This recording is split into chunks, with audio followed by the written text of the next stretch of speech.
The term bardo refers to an interim between what comes before and what follows.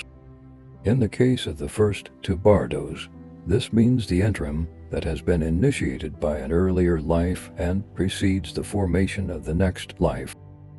In the case of the latter two, it is as said in the Treasury of Abhidharma.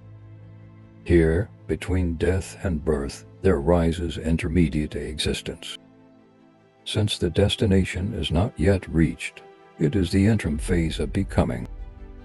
As this indicates the period when someone has died before they take up their subsequent rebirth as the intermediate state of existence. When divided, there are 4 bardos. 1. The bardo of birth and death or natural bardo. 2. The bardo of dying. 3. The dharmatā bardo. And 4. The bardo of becoming.